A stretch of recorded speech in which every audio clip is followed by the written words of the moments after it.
Hoje é uma noite de agradecimento, de louvor, uma noite de festa, 42 anos, de testemunho da igreja local aqui nessa cidade, amém? Vamos cantar com todo o nosso coração, com toda a nossa alegria.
Toda a terra, Deus é o grande rei de toda a terra.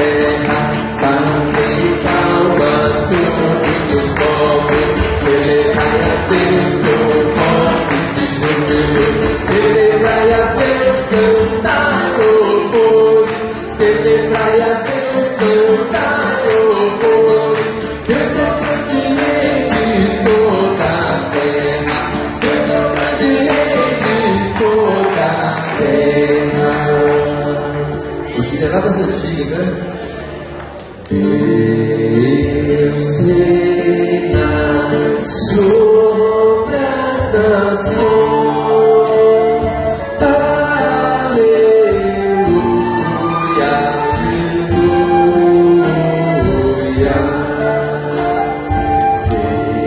Deus reina sobre as nações.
Celebrai a Deus, cantar louvores.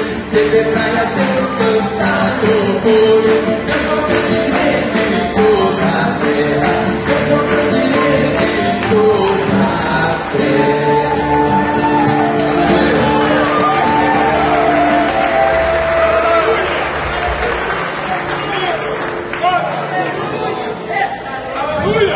Se eu fosse contar o que de alguém ouvir, poderia em detalhe esquecer. Pois quando se conta algo que não se viu, muita gente talvez não vai crer. Então Deus tem feito milagre na vida da igreja, né? Talvez muitos não vão crer, né? Mas nós experimentamos isso, vivenciamos, né? A igreja, o nascer, o testemunho da igreja nessa localidade. Isso é maravilhoso. Vamos lá, se eu fosse contar, Juninho, me ajuda aí. Você que é da velha guarda, Valdo Júnior, Verônica.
Se eu fosse contar, Senhor, se eu for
bem forte, mas que sentir.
cantar um cântico que diz: Jesus, um bom amigo. É o hino da confissão número 79. O hino que o Goti cantou quando deixou a denominação. Amém, irmãos? A primeira frase do cântico diz assim: um bom amigo e fiel achei, Jesus meu Salvador. Contar aquilo que fez por mim, eu quero sim e com fervor. Graça real sem fim, mostra Jesus por mim. Gozo me dá, alegria sem par, que prazer, prazer. Aleluia? Vamos deliciar com esse cântico da confissão.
Você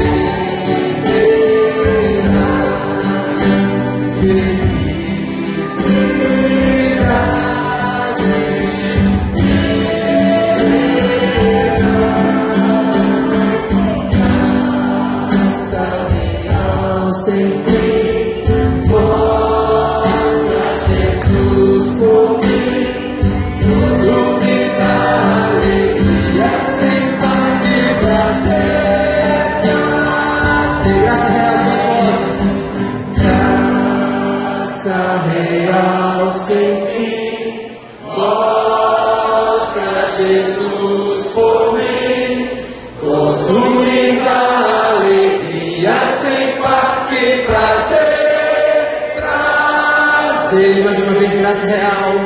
Graça real sem fim, mostra Jesus por mim, nos deixa alegria sem par de prazer.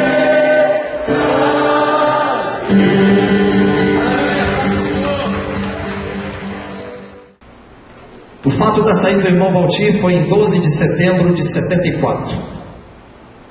Numa sessão de negócios, ele disse que não seria mais pastor da igreja, que ele ia embora com a família.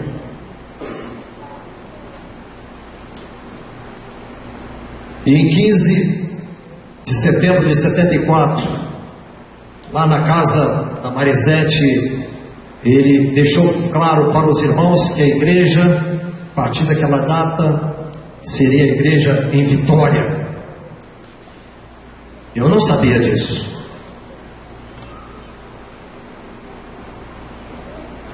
E naquele domingo, que os irmãos estavam reunidos na Marisete, eu não sabia. Eu cheguei de viagem durante aquele final de semana, e pela manhã eu cheguei lá na Igreja Batista. Aí estava aquele zum, e eu não encontrei o irmão Valtir. Um grupo de irmãos lá, os presbíteros, os diáconos, sentou comigo e começou a explicar para mim, e começou a passar para mim o desejo deles.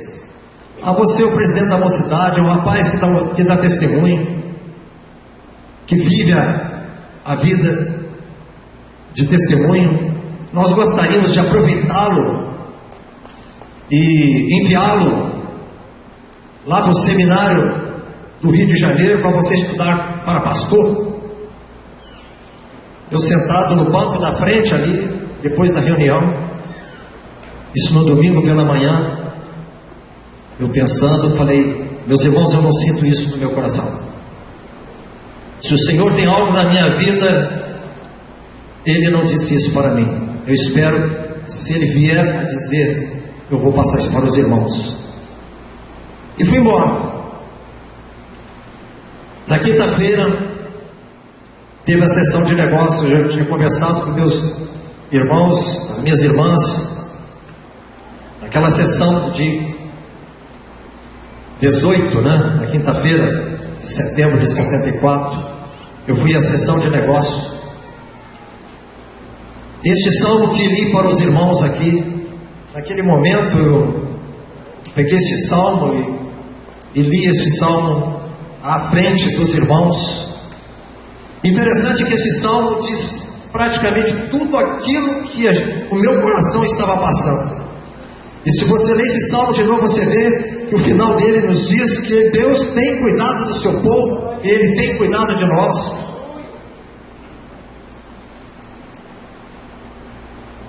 E eu disse para eles para tirar o meu nome como membro daquela denominação, por não concordar com a doutrina.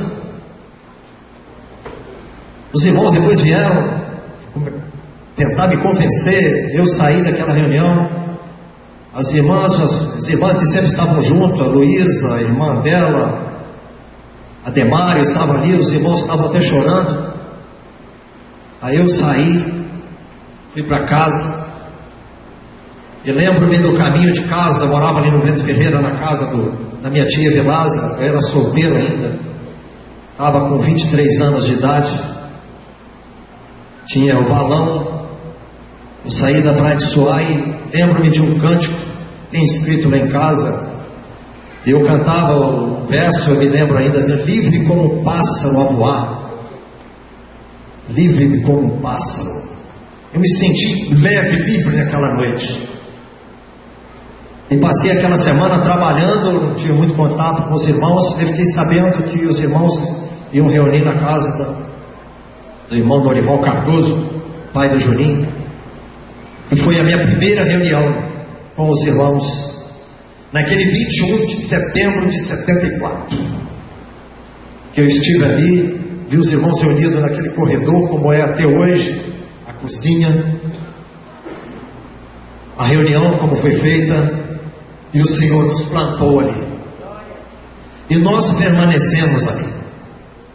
E o Senhor colocou isso no meu coração. Eu falo de lutas, o irmão Valdir teve lutas para vencer todas essas coisas. A irmã Lesi sabe, quem esteve com ele sabe, que isso aí é história para livro. E naquela noite continuei com os irmãos, o tempo todo continuando com os irmãos.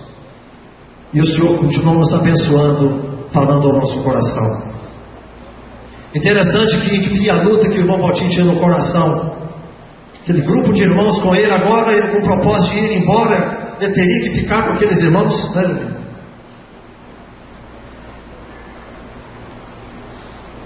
Eu lembro da virada do ano 31 de dezembro de 74, naquela saleta ali na casa do irmão Norival Cardoso, aquela reunião de virada de ano, uma bênção, nós louvamos e cantamos, e no final da reunião, o irmão Valtir falou assim: irmãos, eu gostaria que alguém sentisse no coração, fizesse uma oração por mim. Na hora que ele falou, está todo mundo de cabeça baixa. Ele deu algum testemunho, alguma palavra, não lembro o que ele falou. Era um momento de contrição, virada de ano, de muitas incertezas às vezes, de lutas, né? Eu baixei minha cabeça e orei e falei: Senhor. Aí eu senti o desejo, né, de orar pelo irmão Valtir. Pôr minhas mãos sobre o irmão Valtir. Mas gente jovem, 24 anos, eu vou orar para o irmão ancião, mais velho, aquele. Aí fui à Bíblia naquela noite. Falei: Senhor, fiz uma oração, Senhor, se tu me falares pela palavra que confirma isso. E o desejo no meu coração. Eu não tenho costume de consultar Bíblias. Eu abri a Bíblia com os olhos fechados e coloquei meu dedo. 2 Crônicas 34, 21. A primeira palavra que estava ali estava assim: ide. Ide. Primeira palavra do versículo. Naquela hora o Espírito me comoveu. Eu fui, coloquei as mãos no ombro do irmão Valtir e nós oramos juntos. Foi uma experiência que eu tive ali, naquela noite, junto com os irmãos, como igreja. E a palavra do Senhor nos exorta: continuemos nesse propósito. Quantos passaram por nós? Quantos passaram por nós? Estão perdendo o privilégio. Estão perdendo o privilégio. Na eternidade vão ver o que Deus tem feito. Irmãos, nós não somos só nós aqui em Vitória. O irmão Valtir caminhou por muitos lugares. Nós temos irmãos do Sul, Rio de Janeiro, Brasília, Jaru, Rondônia, Porto Velho, irmãos que estão lá e Deus permita que eles estejam dando testemunho da igreja. Manhuaçu, irmãos que ouviram da igreja. Temos irmãos aqui em Jetibá, em Guatemala. Os irmãos na Serra, igreja em Serra, que reúne lá em Jacaraípe, Nova Almeida. Temos irmãos lá em Monsenhor Tabosa, Rolim de Moura, Ceará, onde o Celso esteve. Testemunho da igreja, que o Senhor permita que eles estejam caminhando nesta verdade. E assim, o Senhor continua nos abençoando. Irmãos, continuam firmes neste propósito. A nossa luta não é contra a carne e o sangue, mas é contra os demônios. E os demônios, eles não querem de maneira nenhuma que a verdade do Senhor seja pregada como ela é exigida dentro deste livro que é a Bíblia, a palavra do Senhor. Amém? Abra sua Bíblia em Filemão.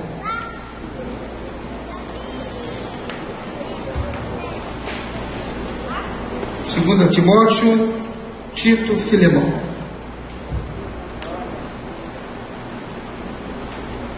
Irmãos, vejam como é lindo, né? Essa bênção que vai passando de geração em geração. Eu fico vendo o irmão Eli aqui trazendo esse testemunho.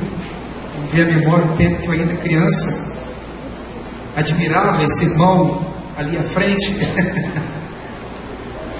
dirigindo a velocidade. Ele tocava um pandeirinho, né? Um pandeiro, uma maraca, sempre com a palavra, sempre ativo. E eu ficava ali, com 12 aninhos, encantado com esse magrelinho. Falei, esse cara é de Deus, esse varão é de Deus. E eu sempre digo para os irmãos isso: uma geração abençoa outra geração. Esse é um legado que a geração do Eli, Valentim e tantos outros que eram jovens deixaram para mim, que estava entrando na adolescência. É muito importante isso. Vamos atentar para isso, bem? Então, como os nossos grupos estão todos reunidos aqui hoje, nós vamos ler o texto. Nós estamos lendo o texto da Bíblia toda quinta-feira. Amém? E hoje é Filemon. Nós já lemos muitos livros, muitas cartas, já aprendemos tantas coisas. O jornalzinho que você recebeu tem aí um estudo sobre Filemon. E a semana que vem começaremos a primeira carta de Paulo aos Coríntios. Que o Senhor nos abençoe. Amém? Então vamos ler essa carta, mas antes deixa eu falar uma coisa com os irmãos aqui. Na Bíblia que eu tenho, tem um seguinte comentário, diz assim, antes da leitura do texto: esta epístola de Paulo ao seu amigo Filemon ocupa um lugar único entre os escritos do Novo Testamento. É a carta paulina mais breve e, além do mais, a única de caráter absolutamente pessoal. Já velho, Paulo, o apóstolo, está preso em uma prisão de Roma, Cesareia ou Éfeso.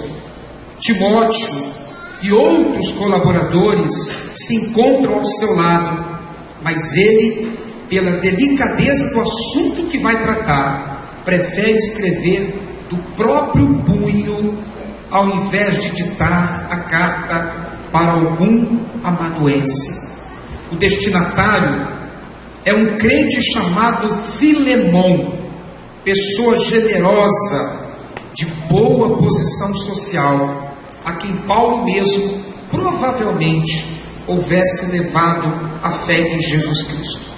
Das referências feitas a Arquipo e a Onésimo, ambos relacionados com Filemon, ou com a igreja que se reunia na sua casa, se deduz que os três tinham a sua residência em Colossos.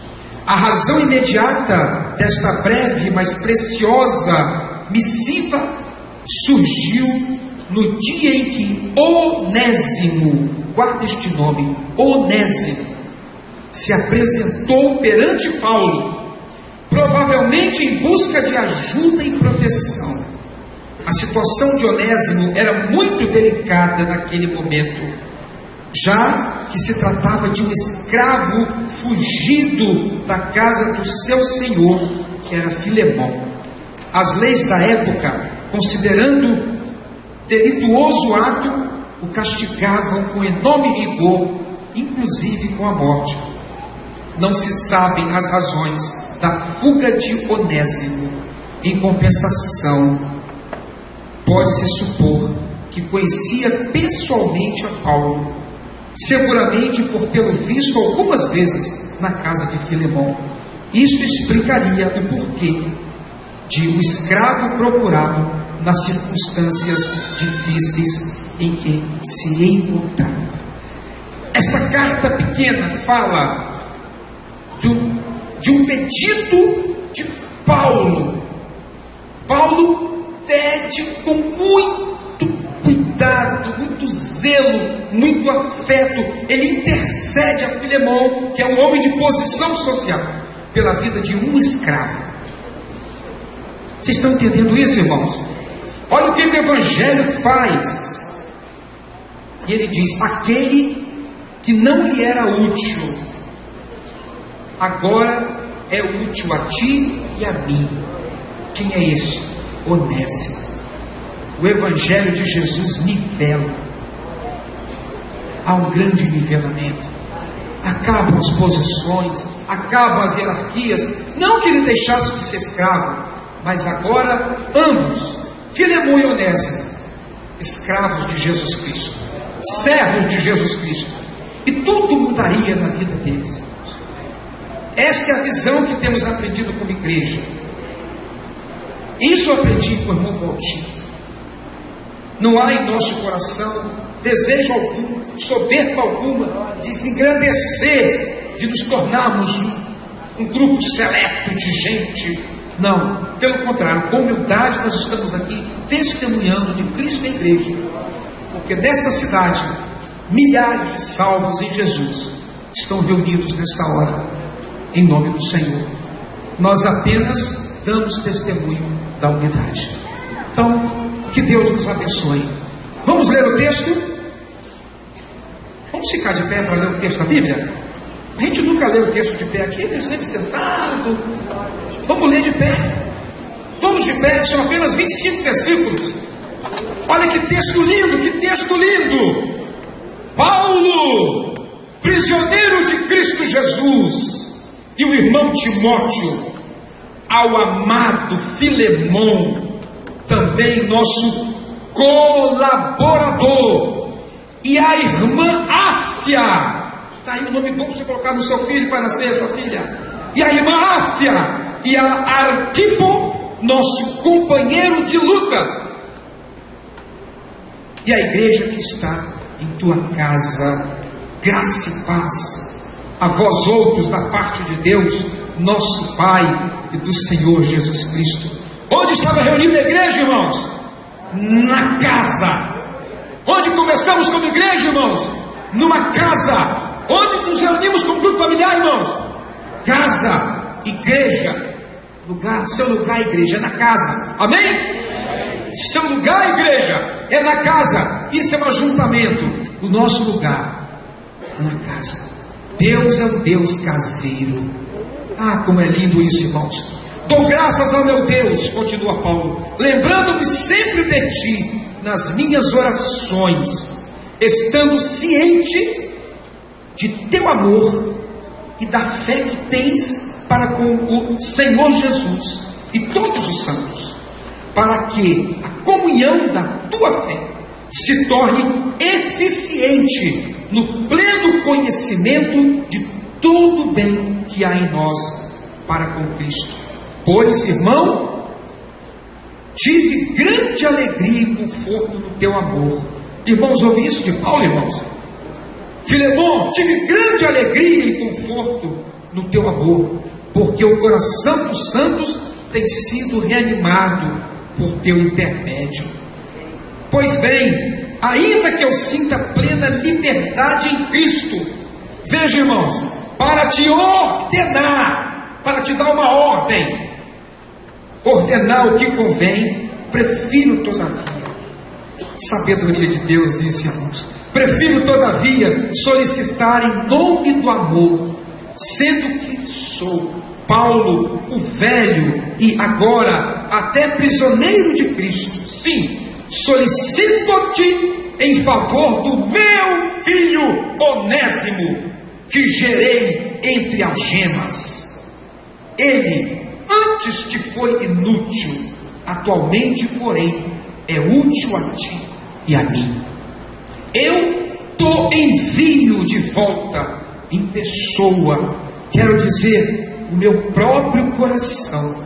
Eu queria conservá-lo comigo mesmo, para em teu lugar me servir nas algemas que carrego por causa do Evangelho.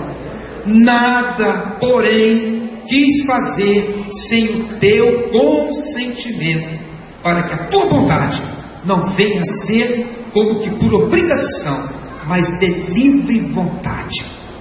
Pois acredito que ele veio a ser afastado de ti temporariamente, a fim de que o recebas para sempre, não como escravo, antes muito acima de escravo, como irmão caríssimo. Aleluia! Você pode dar glória a Deus? Especialmente de mim, e com maior razão de ti, quer na carne, quer no Senhor. Se portanto, Filemão, me consideras companheiro, recebe-o como se fosse a mim mesmo. E se algum dano te fez, ou se te deve alguma coisa, lança tudo na minha conta. Epa! Eu te pago pela vida desse escravo.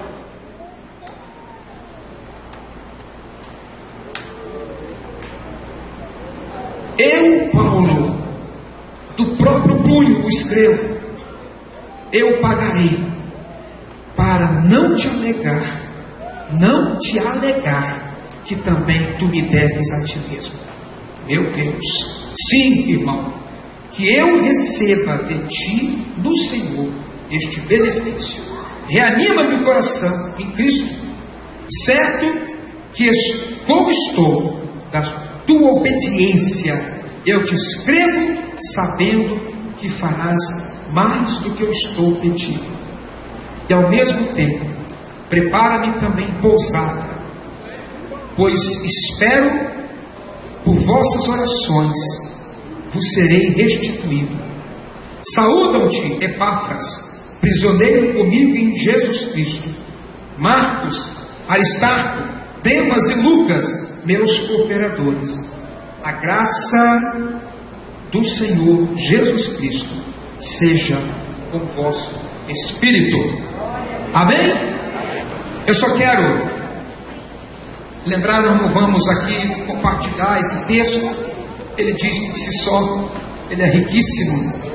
Mas aqui está no nosso semanal. Você vai meditar nesse texto, você vai ler, você vai compartilhar com sua família.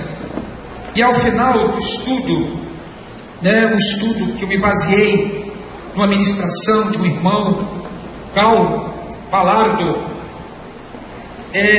eu coloco aqui 4 perguntas. Por que Paulo chamaria alguém de colaborador ou companheiro de lutas? Será que Paulo te chamaria assim também? Se ele estivesse aqui hoje, ele nos chamaria de colaborador dele, de cooperador do Evangelho? Eu mereceria ser chamado por este irmão de colaborador? O que a atitude de Paulo se oferecendo para pagar pelo resgate de Onésimo te lembra? O que a atitude de Paulo pagando por esse resgate te lembra? Você entende agora o que é graça? Foi isso que Deus fez por sua vida, por minha vida. Pagou preço de sangue pelo nosso resgate. Amém, irmãos? Depois a terceira pergunta: o que mudará agora na relação entre Onésimo e Filemão, hein? Eu comecei a pensar nisso, irmão Alessi. Como é que vai ser essa relação? Ele fugiu, volta agora como crente. A carta de Paulo, como será essa relação entre eles? Agora como irmãos em Cristo. Esta carta mostra para a gente o que muda, como a conversão a Jesus muda drasticamente as nossas relações sociais. Se você é daqueles que ainda faz acepção de pessoas, isso é coisa do diabo. Isso não é bíblico. Se você é daquele que diz aquele que chegou no alta posição social e diz: senta aqui na frente e tal, você é muito especial, e diz ao pobre que chegou lá: vai, fica no canto, fica aqui, em qualquer lugar desse aí. Se você é desse tipo, saiba que o Espírito de Deus não está agindo em você. Portanto, o Evangelho é a maior revolução social que pode acontecer no coração de uma pessoa, pessoal e social. E a última pergunta: qual a maior lição essa inigualável carta de Paulo a Filemão tem a ensinar a igreja no presente século? Que Deus abençoe vocês, irmãos. Que Deus abençoe a sua igreja. Que Deus abençoe a cada um de nós. Hoje nós temos grupos reunidos aqui para celebrar esse 42º ano de testemunho da igreja em Vitória. Amém?